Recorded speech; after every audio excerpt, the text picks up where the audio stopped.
Hi everybody, this is Sue Plummer with the Glean Share Garden, Southwest Ohio, sponsored by Vitality Cincinnati. We are gearing up for the season. I've been working without volunteers because of COVID-19, keeping everybody safe, but we're working on putting measures together to make it safe for anybody that wants to help in the garden, because we need help. Showing off our new signs. This is the first year this has been the Glean Share Garden.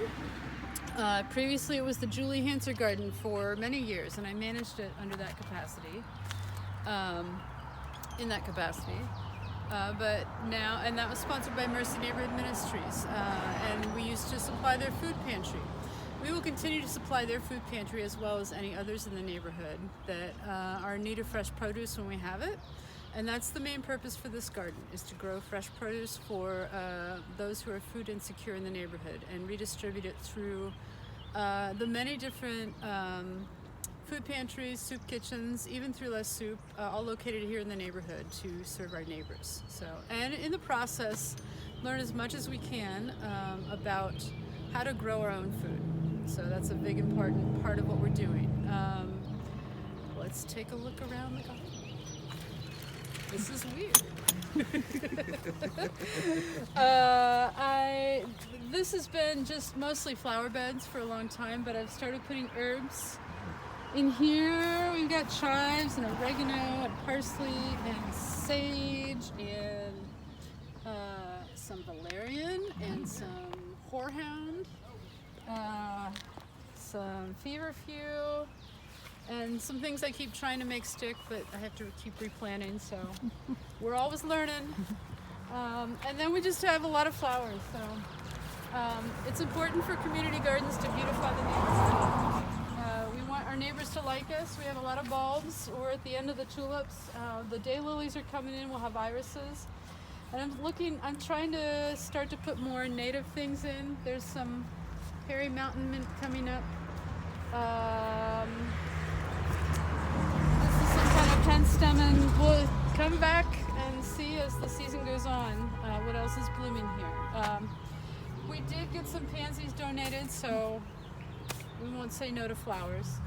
Flowers are pretty, but they're also good for attracting pollinating bugs, pollinating insects. That's good for helping our flowers become fruit when what we're growing in the garden. But it's also important to bring in other insects that are attracted by the flowers, but they're also attracted to be predators for the insects we don't want. And that's been a real big push of mine the last couple of years, is to learn more about creating a beneficial environment for insects. So it's early, but as the season goes on, you'll see a lot of flowers throughout the garden, which is beautiful to look at, but it's amazing how many different insects we get in here. And it's good to have a lot of insects. It's not a bad thing. This is our apple tree.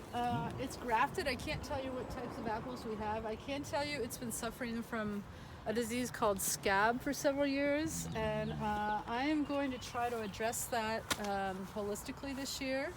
Thanks to Chris Smith with the Urban Orchard Project. He recommended a good book to me, so wish me luck. One year we had a bumper crop of apples. We've gotten a lot the last 2 years, but sometimes we have to get them before they get taken by the scab, or we don't get them. So it'd be nice to be able to harvest something again from the apple tree, because everybody likes apples. So that's the front. We have been beautifying the side beds too. We built this bed. This technically belongs to the neighbor here, but we have good relationships with our neighbors. The flowers help us. People like the way they look. They help attract insects. They look nicer, so we like to be able to do that. We have a nice one on the other side too.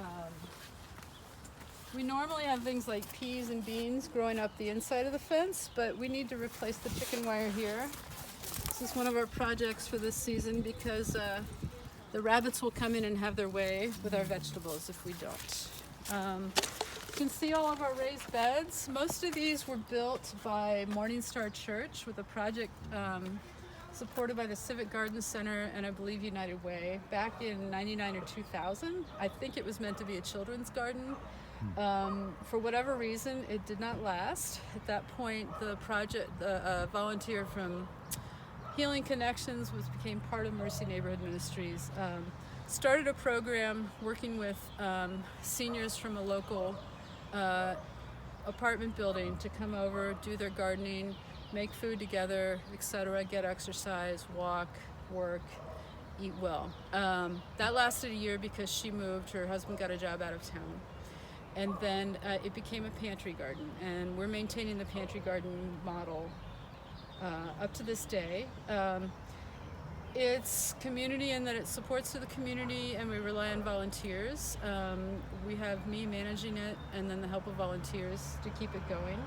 And our goal is to be able to harvest a lot of pounds of produce. So we've gotten as much as 1,300. We've gotten as little as 600. We'll see what this year brings. Farming, I've learned, is a very unstable industry. There are a lot of variables. So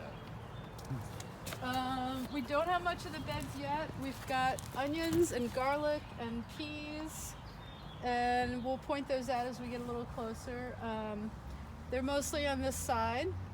These beds will be planted later on with warm season crops like tomatoes and eggplant and squash and melons and cucumbers and peppers, all that kind of fun stuff. We just need to wait till we know there won't be any more freezing nights. So,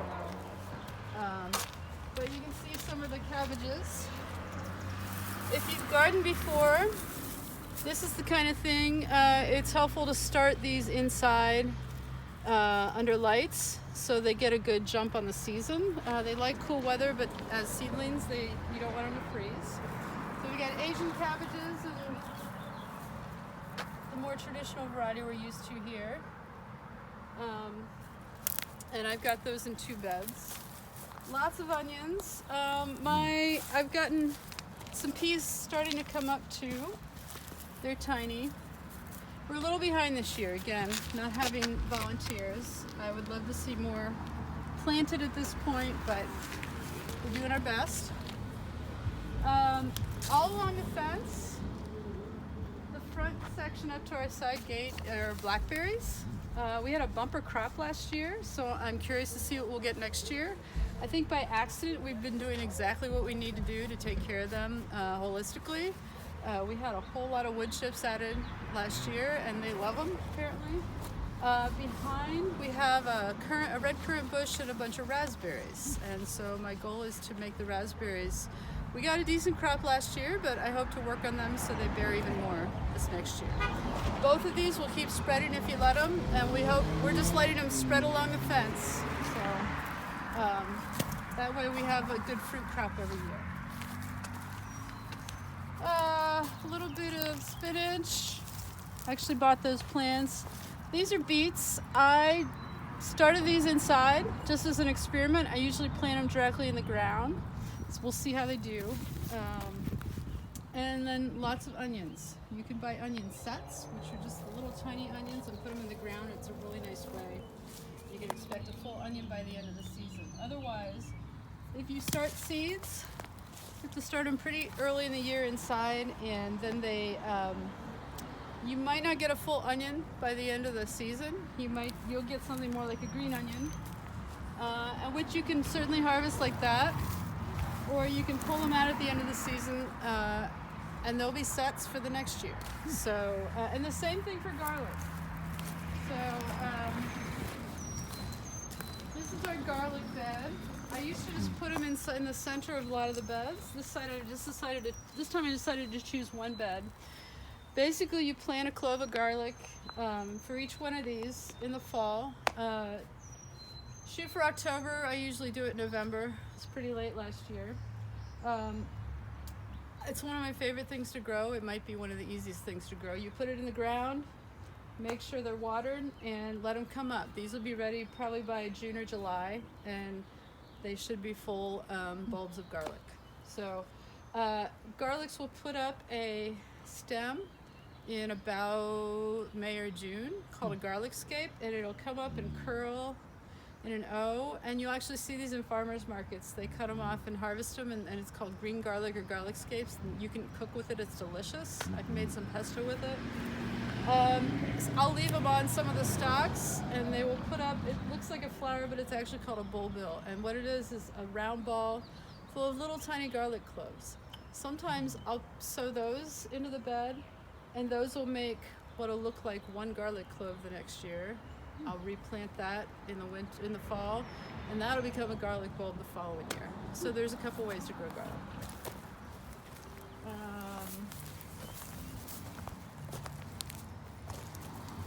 Here's our currant bush, our red currant. We have 2 more in the back. This one's the happiest because it gets the most sun. And if you look closely, the flowers are just a green color, but now they're turning into berries. And there are some green berries on here right now. I get very excited when I see berries. These will turn a beautiful bright red, and they're super tart. They're full of vitamin C. They're super tart. I love eating them. I love putting them on my breakfast in the morning, on my cereal or my oatmeal. Some people would rather have them in jam, but they're really packed with vitamin C. Behind that bush, I've got raspberry canes all along the fence, and these will bear twice. They'll bear once this, probably about June, and then they'll bear again in the fall. They'll put up a new set of canes that'll bear in the fall, like around September. So they're called twice bearing raspberries. I've got a little raspberry bed here. Tina, who was a Vitality yoga teacher trainee, helped me set this up. I'd like to expand it over here. I did have a bunch of horseradish here. I've got a little bit left, and I don't think we'll do that this year. We'll probably add some more in next year. We've got straw here. We're gonna put this on these beds over here and try to cover the beds better. One of the principles I'm working on is no-till and protecting the soil. Bare soil is not a good thing. It just leaches out all the important nutrients. So keeping it covered keeps it moist, protects the mycorrhizal systems, which are the fungi, all these little threads that help basically spread water and nutrients throughout the soil. So you want to keep your soil covered. We're going to work with sowing cover crops and things like that to keep the soil covered throughout the year, instead of tilling it and digging it up and just destroying all those systems that are actually really healthy for the plant. Another holistic practice. So I've got a lot of pots here that are going to be full of flowers and herbs, tons of oregano and catnip. I did an experiment last year. I just kind of let it all go, and I have catnip and oregano everywhere. If anybody wants some, let me know. And mint as well. Some more mint. This is fennel. I've mostly gotten the fennel, the seeds and the fronds, but I aim to grow some bulbs. I got a couple last year. I love fennel. I think it's delicious. It's good to keep it out of the beds because it can really spread like crazy. So that's why we have a big pile. We have an asparagus bed. One of my neighborhood volunteers and friends, Kevin, installed this. And again, you know, we only have so much space here, so the previous neighbor was very kind to let us install this bed. And the current owner is fine with letting us keep it here.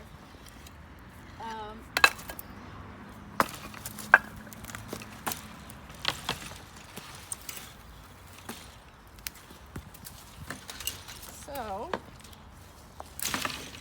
we put an asparagus bed here. We've got, I put in 10 different, what do I want to say, roots? There's another word I'm not thinking of. And I think we have 9 that are bearing this year. This is about 3-4 years old now. So I don't know how much to expect this year. Last year was the first time we could actually harvest regularly. I'm taking them as I come. I don't have enough to take to a food pantry right now, so I've given some to the neighbor. I've eaten a few myself. but it'd be nice to get even just a nice bunch I can give to the food pantry, or a few bunches. So we'll see. It's a work in progress. Asparagus beds don't like weeds. Weeds like to grow, so you have to keep it weed free, and they like a lot of compost. The nice thing about this is later, like once the spring is over, these will keep growing, the ones that I don't harvest, and they'll make these beautiful ferny, frondy, bushy things that are nice for a lot of wonderful insects to hide in, the kind that we want. And then they'll die off and they'll all come back next year. So, but I love seeing them slowly emerge with the bits of dirt on them in the spring. One of those little things that I get excited about. So,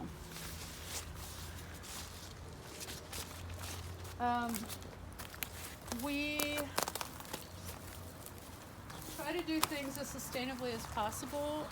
When I started working in this garden, we had this one big tank sitting at the back of the lot, and the neighbors in the tan house would throw a hose over the fence and fill it for us. It's 250 gallons. That was our only water source. We now have this plus this barrel, and I have 2 more rain barrels that we'll hook up, one to our shed and at least one to the neighbors. If I can get a second one, I'd like to hook a second one on both, so we have one on each of their downspouts. That's about 400 gallons right now of water we can get from rain off of the different roof sources here. This was designed by another good friend and neighbor. My friend Jocelyn helped me run this garden for several years, and her now husband is a designer and architect, and he designed this on a napkin for us, and we got some funding from the city's urban ag budget and built it together. We kind of had a little barn raising with several volunteers from the neighborhood. It was a lot of fun, and it's wonderful to have. We not only have the water collection, there's a little bench, which I don't have much access to right now, and a nice work table where I can process things as we harvest it and get it ready for food pantries and whatever else I need to do, and storage, all kinds of things. I've got potatoes back here. So I bought some. I found some in the bed that we grew them in last year, and I found some in the compost. So we're trying, there's a few varieties in here, and they're all growing nicely. If you haven't grown potatoes, you slowly add soil. We're gonna fill up this bed eventually, and as we cover these stems with soil, they're gonna put out more roots and hopefully grow potatoes underground. For several years, I had a hard time actually successfully growing potatoes. Last year was really exciting because that was the first year I really got it to work, so I'm trying not to get overconfident. Everybody told me, oh, they're so easy, and I took that to heart, and maybe didn't give them the right attention before. So we'll see. The back, there's some different things that are very exciting to me. A little messy here. Oh, this is arugula that I transplanted, and it's doing what's called bolting, meaning it's putting up flower spikes. I've tried pinching it off to let it go to use the greens, but I think we'll just use it to harvest seeds from. I think that's what it's going to do for us. We've got a few cabbage in the center of this bed too. So all of these beds are on a rotation, so there'll be different things in this bed than there were last year. Whatever, this is going to be probably melon. Next year the melon will be here. The potatoes will be all the way in the front because that's the end of the rotation there. So basically you need to rotate your crops. It's better for the soil. It's better for keeping pests down, pest populations and that kind of thing, and other things that might attack your plants otherwise. And in terms of renewing the soil too, it's important to move them around. So I have a lot more pots here. Again, we're going to fill these with flowers, and there's some herbs in them. And put them all over the garden. We're kind of keeping them sheltered back here, and we still have to plant some seeds in them, but that's the goal. this is our compost system. I'm kind of excited. I think I'm really gonna, I've been a little lax about it the last years. I've just thrown things and let them go because it's a lot of work to have to turn your compost constantly. But my partner Jim has helped me a lot. And we have been trying to intentionally really layer things so you get the right mix of compost in. We are looking for compost all the time. If you want to bring me some, you can get in touch with me either through our social media or through Vitality and make arrangements. Food scraps, cardboard, grass clippings if they're not chemically treated. There's a whole list of things which I can provide to Brian. But compost is how we rebuild the soil. We make some beautiful soil with it. I just screened a bunch of it the other day and put it on the asparagus, on the strawberries, and on all the berries to feed them, to give them a nice jump start for the season. So I get donations of things. This was donated, and I'm not sure where I'm going to use it yet, but you don't turn down soil when you get it. So.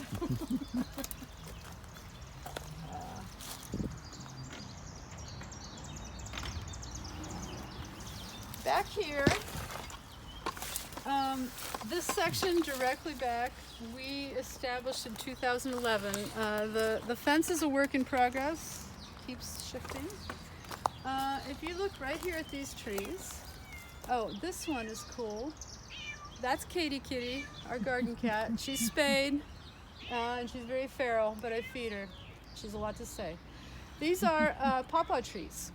This is a native fruit to this region of the United States, and it actually has a very tropical flavor, somewhere like a mix between mangoes and bananas. They're amazing.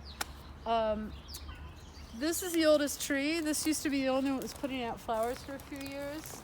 Last year, both of these put out flowers.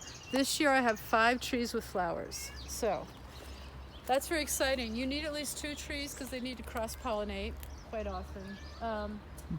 They're not pollinated by bees. They're older than bees. They're pollinated by different types of flies. There was just one on one of these flowers. I think it's gone. But last year we got fruit for the very first time. You want to look, they're kind of really cool looking flowers. Unfortunately, the raccoons took all the fruit before it ripened. So my challenge this year is to keep the raccoons off the fruit. I'm not sure how to do that yet. I'm always looking for suggestions, ideas. But we have 8 trees and 5 this year have flowers. So hopefully we'll have 5 with fruit and maybe we'll actually get some of that fruit. Over here, we have a whole mass of gooseberries. If you've never had a gooseberry, it tastes to me a lot like a plum. And they're little flowers. They've bloomed, most of them. And they will start turning into berries as well. They're lovely. There are big thorns on these, so you have to pick carefully. But they love this spot. They've been very happy here. And they've been pretty prolific. I've made jelly with the fruit. I love them fresh. Again, it's one of those things that are unusual maybe to some people, but they grow really well here. I think they're native to the United States. There was some sort of disease that went after currants and gooseberries. They're all in the same family at one point, and so I think they were wiped out of this part of the country. Don't quote me on that. Over here, we had an attempt at currants. It hasn't gone well. These were black currants. This is actually the first year they've not come back, and they've never been really happy. And it has to do, I think, with not having enough light back here. So we're not going to replace those probably. These are red currants. They're not as happy as the bush out there. I'm working on them. We might just let them go as they go. Don't know. We'll see. But again, more of those bright red, beautiful berries. We have 2 beehives back here, and my friend Kendra Broadwater has been the one, that's been her project. They are empty right now. Challenge with bees is they need a lot of sunlight, and they need a lot of attention, honeybees. She's had to treat them the last few years for mites. I can't remember what type of mites. and try to keep up with that. But she's a public health worker, and she's been posted abroad a few times, and so it was kind of hard for her to tend to them, and I didn't have the time. So we're trying to figure out a solution. I don't really have a place in the garden, within the garden fence, where I feel I can put them and make people feel at ease, but we love having them. The honey's wonderful, and again, just more pollinators. Over here, again, working with the previous neighbor, he let us expand into the back. This was full of honeysuckle and weed trees, and trash. And we did a project with Go Local one summer. Well, a few projects. We built what these are, they're called hugelkultur, which is German for hill culture. It's a permaculture concept. And the idea is you take stuff you clear off of a lot, instead of like put it on the curb to haul it out to the dump, we're taking it to help break it down and make soil. This, when we built it, was about this high. If we're doing this right, we're putting logs on the bottom and smaller sticks as you go up. We're putting a lot of dirt and compost on it, and we are imitating the forest floor breakdown process. And then when we first built it, it had a nice layer of dirt on top, and you could plant in it, and that keeps the moisture inside. You put a lot of water on the logs in the bottom, and it just breaks down over time, and it makes really rich soil. So we're working on these. This one was the first one we built, and we built it really well. These ones got so big, and I got so busy with the front, we didn't get to do these the way we want to, but Jim has taken this over, my partner, and he just got these to look more like, this one to look more like a hugelkultur on top. We're gonna sew some stuff in top, and we're gonna work on that one. So the point is to keep this here to make some really nice dirt in the back, and then figure out what we can grow. It's very shady back here once all these trees leaf out, so I think my main goal has been to put in lots of native things that will attract native pollinators. We know a lot about honeybees, but there are so many other bees that are specialized to our ecosystem, to different flowers, to different plants, et cetera, even working with different animals and insects in the forest. So it's a work in progress. I'd like to make it a really nice native habitat. We're working on it. We have gotten some nice shrubs planted. Jim's not here, and I'm gonna forget. This is a service berry, I think. No, it's not a service berry. This is a, I'm gonna forget it all of a sudden. It's a shrub, it's a beautiful shrub with lovely spring flowers. Maybe I'll forget about, or remember it before we're done. This is the service berry. This will actually put out fruit eventually when it gets big enough, flowers and fruit. And it's a lot like blueberries, the berries on it. We have a hazelnut, a little one over there. We hope to get things from one day. I don't remember what this is. This is all native stuff. And then both of these are the same. I think these are called Spicebush. Yes, that's what they are. And then we have what's called a wahoo, an eastern wahoo. Again, it's native. I don't know much about it, but it's native. It's meant for this region. The yellow flowers over there are wood poppies. And then we have some Solomon seal planted over here. And then we have a lot of weeds around here that don't belong. So, but this is a lovely woodland plant.